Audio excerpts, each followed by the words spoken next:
Portal Aratuon conversa hoje com Frederico Farias, advogado, que vai conversar com a gente aqui sobre um assunto que tem sido, está em voga, né? Tem sido comentado nas rodas de conversa entre trabalhadores que estão na expectativa de receber uma grana aí por conta de correção do FGTS.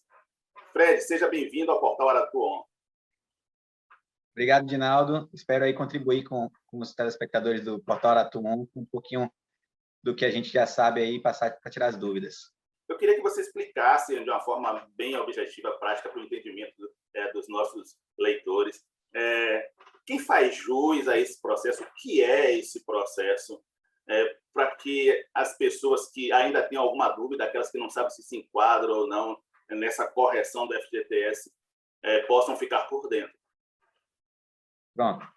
A correção do FGTS, na verdade, esse saldo que era depositado, ele sofria uma correção pela TR, que é a taxa referencial. Essa taxa referencial, com o passar do tempo, ela ficou defasada e não acompanhava as perdas que a inflação impunha à moeda. Então, nesse período de 99 a 2013, com a aplicação da taxa referencial, todos os saldos eles deixaram de ter um ganho não, melhor, uma equiparação ao quanto a inflação corroía dos seus valores.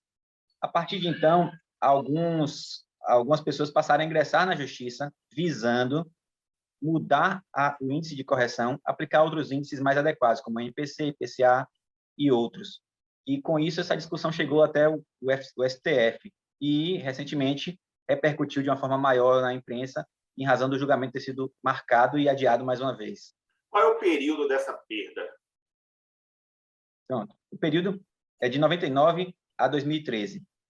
Todo trabalhador que teve carteira assinada entre o período de 99 e 2013 teve os valores depositados de FGTS na sua conta vinculada e eles sofreram a correção pela TR, quando, segundo a tese construída e que está sendo discutida no STF, deveria sofrer outro índice de correção para não ser corroído pela inflação. Todo trabalhador desse período, independente de ter sacado ou não FGTS, o que tem é que ser aplicado a correção correta, caso o STF entenda dessa forma, e mesmo quem sacou vai receber essa diferença. Fred, o que seria julgado, o que estaria em pauta no Supremo Tribunal Federal no dia 13 de maio, esse julgamento que acabou sendo suspenso e deve estar saindo uma nova data aí para votar, a matéria entrar em pauta. Mas o que seria exatamente julgado no Supremo Tribunal Federal, já que muitos trabalhadores já estão com esse processo em andamento em outras instâncias? Pronto. O STF, a gente sabe que é a última instância do judiciário brasileiro. Nele se decide todas as questões constitucionais e de aplicação a todos os tribunais do país. Quando um processo ele tem uma aplicação que vai atingir a toda a população, ou pelo menos a uma grande parte dela, o STF costuma aplicar a ele a repercussão geral. O que é isso? É para que todos os processos que versem sobre a mesma coisa tenham o mesmo resultado e não se crie uma insegurança jurídica, quando um decide de uma forma, outro decide de outra. Então, a partir do momento em que a discussão que estava tramitando em alguns tribunais de primeira e segunda instância subiram ao STF, o STF entendeu que esse caso era de repercussão geral, determinou a suspensão de todos os processos que já tramitavam, não impede ninguém de entrar. Qualquer pessoa que queira entrar novamente pode entrar na justiça, mas os que já estão tramitando, eles estão suspensos até que o STF decida, em definitivo, se é aplicável ou não a TR. E, não sendo a TR, qual o índice que vai se aplicar para a correção do FGTS. A partir dessa decisão do STF, todos os processos que estão tramitando, eles vão ter que sofrer igual à decisão do STF. Então, todo mundo que já tem processo está suspenso, aguardando essa decisão, e quem não tem, fica possibilitado de ingressar novamente, mas sabendo que vai se aderir à decisão do STF. É isso que o STF vai julgar e que suspendeu agora o julgamento. Quem ainda não tem processo em andamento vai ter algum tipo de desvantagem com relação àquelas pessoas que entraram com o processo antes desse julgamento do STF? É possível que tenha. De que forma? Existe uma medida que também é adotada junto ao STF, que chama-se a modulação dos efeitos de uma decisão. O que é isso? É quando o STF resolve aplicar, entre outras formas, uma decisão daqui para frente. para dizer mais no popular. Ou seja, todo mundo que já ingressou com a ação vai ter sua decisão, melhor dizendo, todo mundo que está na mesma situação do processo vai ter, daqui por diante, a aplicação do que o STF decidiu. Mas os que já passaram, tudo que já passou, não vai ter aplicação. Como é que isso funciona na prática? Quem já ingressou com a ação e tem a ação tramitando suspensa, o STF não pode atingir. Então, esses que pedem a correção do saldo passado e a devolução do valor, eles vão ser atendidos. Se o STF entender por modular, o que está daqui para frente vai ser aplicado o índice correto, mas quem não ingressou com a ação ainda não vai ter aplicação, não vai ter aplicação regressa, não vai receber de volta os seus valores. Vai simplesmente ter o índice corrigido daqui por diante. Não sei se ficou claro para o grande público aí. Ficou claro para mim, mas vamos trocar isso em miúdos, né, para atingir ao grande público. Eu vou tomar a minha situação como exemplo. Eu sou um trabalhador que tenho direito, né, por ter trabalhado com carteira assinada nesse período que corresponde ao processo. Eu não entrei com nenhum processo, com nenhuma ação na justiça. E agora eu gostaria de saber o seguinte, já que no dia 13 de maio não houve julgamento, eu ainda tenho a possibilidade de entrar com ação antes desse julgamento, qual o risco que eu corro caso o STF dê uma decisão desfavorável ao trabalhador? Eu posso, a pergunta complementando seria a seguinte: eu posso arcar com as custas desse processo e não receber nada? Basicamente, assim, os custos do processo são, em sua grande maioria, por conta do valor ser pequeno, porque muito provavelmente a grande parte dos trabalhadores não tem um valor muito grande a receber, os custos do judiciário vão ser zerados. A pessoa pode ingressar no Juizado Especial Federal. Só vai ter o custo, eventualmente, se houver participação de advogado, cobrança inicial, enfim. Mas riscos para o processo não existe. O que existe é o risco de não ganhar, que é ingressar a partir de agora. Se o STF entender por modular, ele pode entender que quem ingressou já com a ação pode receber o regresso. Quem não ingressou só vai ter a mudança no seu índice. Então melhor seria entrar logo com a ação antes de ser divulgada a nova data de julgamento do STF? Isso, o quanto antes, porque a gente não sabe como vai ser essa modulação dos efeitos pelo STF, se vai ser a partir de agora, a partir do dia que ficou parado o julgamento, a partir da decisão. Então, quem já estiver com a ação tramitando, melhor ainda quem já estava há muito tempo, mas quem já estiver com a ação tramitando no dia da decisão, vai ter certamente uma chance maior de ser alcançado pela decisão do STF. E quem deixar para ingressar mais próximo pode correr o risco de ficar de fora do regresso, dos valores passados, e só ter a aplicação do índice para os valores futuros. Pela sua experiência, doutor Frederico, em caso favorável aos trabalhadores na decisão do STF, quando esse julgamento acontecer, aí o processo retorna para a sua instância, aqueles que já entraram com o processo retornam para a sua instância de origem, e ainda existe risco de um recurso que possa novamente chegar à última instância e ficar aquela coisa da bola de neve, como tantos processos aí no judiciário brasileiro? Não. Com a decisão final do STF, vai se aplicar a repercussão geral e todos os demais processos vão ter que atender a decisão do STF. Por mais que o juiz da primeira instância entenda diferente, ele vai ter que acolher o que o STF disser e vai ter que aplicar isso aí. Então, vai ser aplicada a correção, calculado o valor e vai ser pago ao trabalhador. Se for pequeno valor, vai ser pago de imediato. Se não, vai ser aplicado precatório. Enfim, essa questão de data de pagamento. Mas, com relação à modificação da decisão, a partir da decisão final do STF, o risco é praticamente nulo. O trabalhador brasileiro que está dentro desse direito e ainda não entrou com ação na justiça, e ele pretende fazer isso, quais são os caminhos que ele deve tomar a partir desse momento? A documentação que vai se colher é basicamente documentos pessoais, procuração para o advogado que vai ingressar com a ação e extrato da FGTS, que pode ser conseguido nas agências da Caixa ou no site da Caixa Econômica. Com esse extrato da FGTS, demonstrando que ele trabalhou de carteira assinada de 99 a 2013, já vai se chegar ao cálculo. Pode-se ou não ingressar já desde o início com o cálculo. Então, não é uma coisa extremamente necessária, mas tendo o extrato da FGTS, a documentação pessoal, RG e CPF, e a procuração assinada para advogado, é muito simples para ingressar com a ação, muito rápido. A partir do momento que você ingressa, você está no rol, digamos assim, daqueles que podem ser alcançados pela decisão do STF.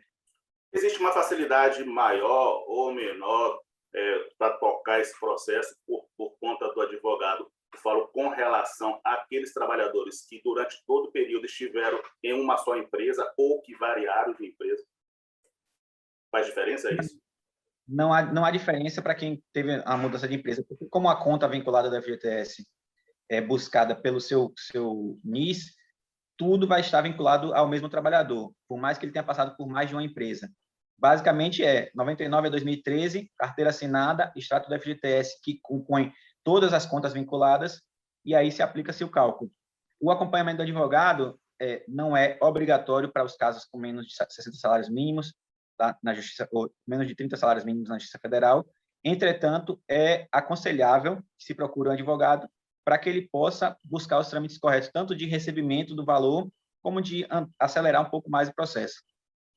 Trabalhadores de empresas diferentes, empresas distintas, mas que por algum motivo pertencem a um outro grupo social, que queiram ingressar numa ação coletiva. É possível isso para trabalhadores de empresas diferentes? Sim, poder ingressar com a ação coletiva é possível, sim. Só que, digamos que seja desnecessário. O direito, como ele é individual e já está em vias de ser decidido como repercussão geral do STF, basicamente, o trabalhador ele pode ingressar com a sua ação individual, por mais que a empresa tenha sido extinta, o cálculo é para pagamento da correção, não é devido pela empresa. Então, independente da relação da empresa, da condição financeira da empresa, quem vai pagar é o governo federal na correção que ele não aplicou corretamente ao FGTS. Então, independente da empresa ter sido extinta, modificado o grupo, não ter capacidade financeira, não há risco nenhum para o trabalhador com relação a isso. O risco, não sei se procede, a minha preocupação é que, como o único devedor nesse caso é o governo, a verba deve ser um montante milionário. Isso deve estar girando em torno de centenas de bilhões de reais, né? E para se pagar isso, pela sua experiência, o que é que você acha que vai acontecer? O trabalhador vai receber esse dinheiro parcelado sei lá, em números de meses incalculáveis? Não sei, porque pelo que eu vi, eu andei lendo, me parece que gira em torno de 300 a 400 bilhões de reais que o governo teria que desembolsar para pagar os trabalhadores. Você acha que isso vai ser pago de que forma? Pela sua experiência, eu sei que você não é do governo, mas o que é que você pensa que pode acontecer? Olha só, o impacto econômico vai ser levado em consideração pelo STF, inclusive para a questão que a gente falou agora há pouco, da modulação dos efeitos. É possível que, como eu falei, o STF venha a modular os efeitos e não aplique a devolução para quem não ingressou com a ação ainda, justamente para que o governo não tenha um desembolso imediato. Porque como é que ocorre? Para quem sacou o FGTS, por exemplo, não tem mais nada lá de saldo, ou utilizou para a compra da casa própria, o governo teria que pagar de imediato. Qual é o efeito menos danoso para o governo? Quem não sacou o FGTS e o saldo está lá depositado, o governo vai depositar essa correção. E quando deposita essa correção, teoricamente sai do cofre público, mas na prática volta para os cofres públicos para a conta vinculada do FGTS do trabalhador, que só pode ser retirada nos casos específicos que a legislação prevê. Então, teoricamente, né? O federal vai continuar utilizando ele, em especial para financiamento da casa própria, entre outras coisas. Então, o governo vai simplesmente tirar de uma conta contábil para jogar em outra. E o trabalhador só vai ter acesso ainda nas hipóteses que tinha antes. A gente vem acompanhando, né, ao longo do tempo, principalmente agora em tempos de pandemias, alguns projetos sociais do governo que têm utilizado, inclusive, verba do fundo de garantia, né? A gente teve aí o FGTS emergencial, fora outras coisas que acontecem de vez em quando que se mexe ali.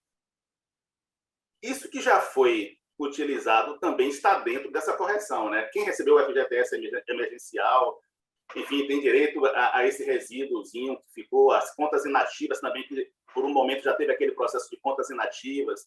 Tudo isso vai ter que ser revisto e que vai ter que ser devolvido ao trabalhador. Isso.